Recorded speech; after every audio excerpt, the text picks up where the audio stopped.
Hi friends, तर आज मी तुम्हाला ना केसांसंबंधी ना खूप महत्त्वाच्या गोष्टी सांगणार आहे. म्हणजे जर तुम्हाला तुमचे केस सगळ्यात महत्त्वाचं म्हणजे गळती थांबवायची असेल, केस तुमचे पांढरे होण्यापासून वाचवायचे असेल, केसामध्ये तुम्हाला डॅन्ड्रफ नको असेल ना, तर हा जो व्हिडिओ आहे ना तो संपूर्ण बघा. सगळ्यात महत्त्वाचं म्हणजे आपण केस चांगले होण्यासाठी काय करतो, तर आपण छानसा शॅम्पू घेतो, छानसा कंडिशनर घेतो, छानसं सिरम घेतो. आपण एक मस्त ब्रँड वालं एखादं छान ब्रँडेड असं एक हेअर ऑइल वापरतो किंवा घरी एखादं साधं असं हेअर ऑइल वापरतो आणि सगळी काळजी घेतो. आपण मस्त हेड मसाज करायची, हेअर ऑइलिंग करायचं, त्यानंतर शॅम्पू, कंडिशनर, सिरम या सगळ्या गोष्टी करतो. आणि तरीही बऱ्याच जणांचे असे प्रश्न असतात की आमचे केस गळत आहेत, आमच्या केसामध्ये कोंडा आहे, केस खूप फ्रीजी, कोरडे, असे सगळं वेगवेगळं काय काय काय काय प्रॉब्लेम झालेले आहेत. चिमणीचं घरटं होऊन बसतात केस, इतक्या सगळ्या गोष्टी वापरूनही. तर केस चांगले वाढावेत किंवा केस गळू नयेत, केसांमध्ये कोंडा होऊ नये किंवा केस आपले छान राहावेत, स्मूथ, म्हणजे जरी कुरळे असले तरी असे हाताला असे सॉफ्ट आणि स्मूथ लागले पाहिजेत. असे जर केस तुम्हाला हवे असतील ना, तर हा व्हिडिओ संपूर्ण बघा. आवडला तर लाईक करा आणि आपल्या यूट्यूब चॅनलला नक्की सबस्क्राईब करा. अशाच प्रकारचे hair care, skin care tips मी तुमच्याशी यापुढे देखील शेअर करत जाईल. तर सगळ्यात महत्त्वाचा नियम म्हणजे, आता बऱ्याच जणींचं कसं असतं, ज्यांचे छोटे केस आहेत किंवा सकाळी सकाळी कॉलेजला वगैरे जावं लागतं, तर त्या मुली काय करतात, रोज केस धुतात. म्हणजे छोटे असले ना, रोज धुतलं तरी पटकन वाळतात. त्यामुळे त्या काय करतात, हीच एक चूक आपल्याकडून 100% होते, बऱ्याचदा होते. आपण रोज केस धुतो. आता उन्हाळा आला ना, प्रत्येकीचं सुरुवात होईल बघा की केसांमध्ये घाम येतोय किंवा इचिंग वगैरे होतोय, तर रोज केस धुतले जातात. तर रोज केस धुतले ना की आपले जे केसांची मुळं आहेत ना ती कमकुवत होतात. म्हणजे सतत ओलावा त्यामध्ये राहून राहून ती जी मुळं आहेत ना ती कमकुवत होतात आणि मग 100% आपले केस गळायला सुरुवात होते. खरी चूक आपली ही असते. म्हणजे सगळ्यात महत्त्वाचं कारण म्हणजे आठवड्यातून फक्त 2 ते 3 वेळा तुम्हाला हेअर वॉश करायचा आहे. आता त्यानंतर हेअर वॉश करण्यासाठी शॅम्पू कुठला वापरायचा, तर तुम्हाला सूट होईल तसा तुम्ही शॅम्पू वापरू शकता, जो नेहमी वापरता तो. पण शक्यतो मी सांगेल की एखादा सौम्य शॅम्पू, म्हणजे ज्याच्यात सल्फेट वगैरे नाही येत ना, म्हणजे रासायनिक घटक काही नाही येत ना, तर असा शॅम्पू तुम्ही केसांसाठी निवडा. म्हणजे तुम्ही विचारू शकता डॉक्टरांना आणि तुम्ही तो शॅम्पू वापरू शकता. फक्त सौम्य प्रकारचा शॅम्पू वापरायचा, त्याच मग ह्याचा ब्रँडचा आपल्याला कंडिशनर देखील वापरायचं आहे. आता शॅम्पू लावताना अजून एक चूक आपण करतो, शॅम्पू असा घेतो आणि असा इथून इकडं इकडं इकडं की असे आपण काय करतो, असे केस घेतो आणि असे असे असे असे सगळ्या केसांना आपण शॅम्पू लावतो. तर ही चूक आपल्याकडून होते. तर आपल्याला असा शॅम्पू लावायचा नाहीये. आपल्याला काय करायचं आहे, आपण आंघोळ करताना मग वगैरे असतो, तर त्यामध्ये आपल्याला शॅम्पू टाकायचा आहे, ते छान मिक्स करायचं आणि त्यानंतर आपल्याला काय करायचं आहे, फक्त एवढ्या भागातच ते पाणी शॅम्पूचं टाकून, हाच भाग फक्त, आणि ते पण हलक्या बोटाने टाळूला असं मसाज करायचे शॅम्पूने. हलक्याच बोटाने, असं जोरात करायचं नाही, म्हणजे असं आपली इचिंग होईल आपल्या टाळूला, एवढं नाही करायचं. सौम्य हातानं, नखानं, असे बोटानं व्यवस्थित असे, आणि फक्त या भागातच आपल्याला शॅम्पू लावायचा आहे, डोक्याच्या भागात. इकडे खाली आपल्याला शॅम्पू अजिबात लावायचा नाही. आणि अजून आपले केस गळतात, केसांना फाटे फुटतात. शॅम्पू हा फक्त एवढ्या भागासाठी बनवला, हे लक्षात घ्या. आपण पहिल्यापासून इकडेपर्यंत लावत आलोय ना, आपल्या केसांची वाट आपण लावून घेतलेली आहे.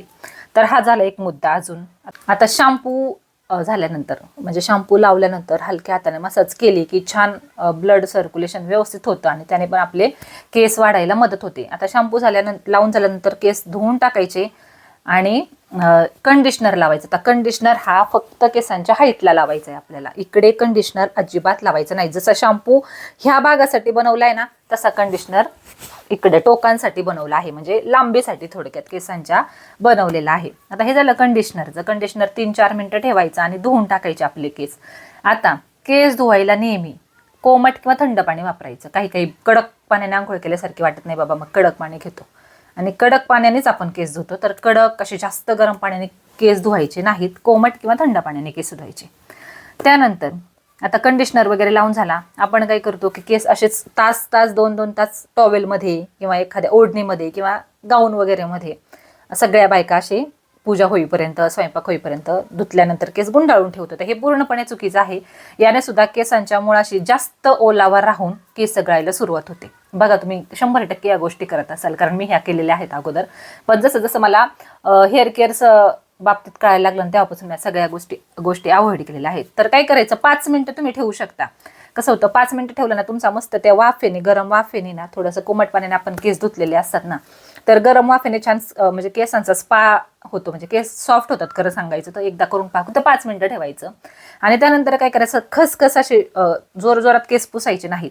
एकतर एकदम सुती कापडाने असे अलगद पुसायचे आणि नैसर्गिक हवेमध्ये आपल्याला ते केस वाळवायचे आहेत, म्हणजे उन्हात पण नाही, असंच मोकळे सोडायचे आणि वाळून द्यायचे. आपलं काम होईपर्यंत केस छान वाळतात. जोरजोरात अजिबात पुसायचे नाहीत.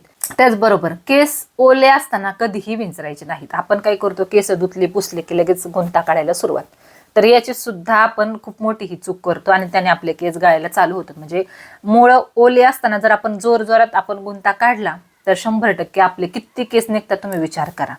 तर हा एक मुद्दा झाला, त्याच्यामुळे आपले केस लवकर खराब होतात. अजून एक, आता कॉलेजला जाणाऱ्या मुली असतील किंवा ऑफिसला जाणाऱ्या बायका, सकाळी जाण्याची घाई असते ना, मग काय करणार, केस धुतले की घेतला ड्रायर केले कोरडे, घेतला ड्रायर केले कोरडे.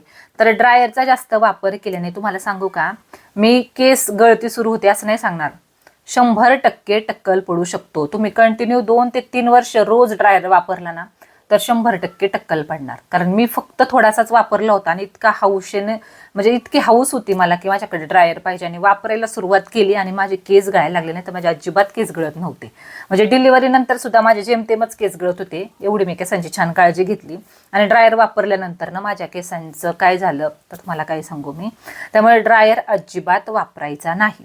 केस धुवून झाल्यानंतर सुकवायचे छान, थोडेसे ओले असताना मग जे शॅम्पू कंडिशनर तुम्ही वापरलेलं आहे तशाच प्रकारचं एक सिरम घ्यायचं, जे तुम्हाला सूट होईल. तुमच्या डॉक्टरांना विचारा किंवा जे तुम्ही वापरत असाल ते.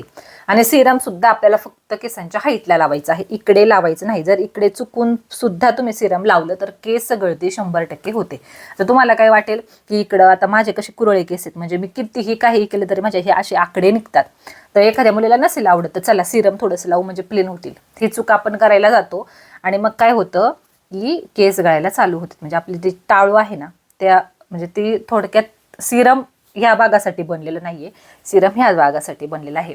तर ही जरी तुम्ही काळजी घेतली ना तरी तुमचे 70% केस एकदम निरोगी होतात. फक्त हे जे मी पॉईंट तुम्हाला आता सांगितले ना, फक्त एवढे पॉईंट लक्षात ठेवून केसांची काळजी घ्या. मी तुम्हाला 100% सांगते, तुमचे केस एवढे छान होतील. आता सगळ्यात महत्त्वाचं, 70% तुमचे केस फक्त एवढ्या गोष्टींनीच चांगले होणार आहेत. आता 30% कुठे चांगले होणार आहेत ते सांगते. ज्याप्रमाणे तुम्ही वरून केस छान व्हावेत म्हणून काळजी घेताय ना, त्याप्रमाणेच तुम्हाला आतून, बॉडीला आतून काहीतरी द्यायचंय जेणेकरून तुमचे केस छान होतील. तर सगळ्यात महत्त्वाचा एक सोपा उपाय तुम्हाला सांगते. रोज 1 चमचा जवस खायला चालू करा. भाजून घ्यायचे आणि जवस खायला चालू करायचे, त्याने सुद्धा आपले केस खूप छान होतात. त्याचबरोबर रोज 4 ते 5 बदाम जे आहेत ना ते रात्री भिजत घालायचे, सकाळी साल काढून ते खायचे. हे करायचं. भरपूर पाणी प्यायचं. चहा कॉफी थोडं कमी करा. जर जास्त चहा जर पित असाल ना तर तुमचे केस 100% गळतात. जर जास्त अतिप्रमाणात चहा पित असाल तर 1-2 कप काही प्रॉब्लेम नाही. तर अशी आतून पण काळजी घ्या. फळं खा, भरपूर पाणी प्या याने सुद्धा. आणि दही तुमच्या आहारात ठेवा. रोज 2 चमचे जरी तुम्ही दही खाल्लं ना तरी तुमचे केस आणि स्किन सुद्धा खूप म्हणजे भारी होते. तर आजचा हा व्हिडिओ फक्त केसांची काळजी कशी घ्यायची, कुठे आपण चुकतो ना, यासाठी मी तुमच्याशी शेअर केलेला आहे. अशाच प्रकारचे हेअर केअर, स्किन केअर तुमच्याशी मी पटापट इथून पुढे व्हिडिओ शेअर करणार आहे. तर नक्कीच मला सबस्क्राईब करा आणि व्हिडिओ आवडला असेल ना तर नक्की लाईक करा. तुमच्या काही कमेंट असतील, काही प्रश्न असतील तर ते कमेंट बॉक्समध्ये तुम्ही नक्की सांगू शकता. तर चला परत मी आता तुमच्याशी छान घरच्या घरी मी क्लीनअप कसं करते ना, फेशियल कसं करते याचे सगळे व्हिडिओ, त्याचबरोबर पेडिक्युअर कसं करते घरच्या घरी ना त्याचे सगळे व्हिडिओ तुमच्याशी शेअर करणार आहे. तर चला नक्कीच सबस्क्राईब करून ठेवा पुढचे व्हिडिओ पाहण्यासाठी. पुन्हा भेटूयात पुढच्या एका छानशा व्हिडिओसोबत. तोपर्यंत सगळ्यांना श्री स्वामी समर्थ.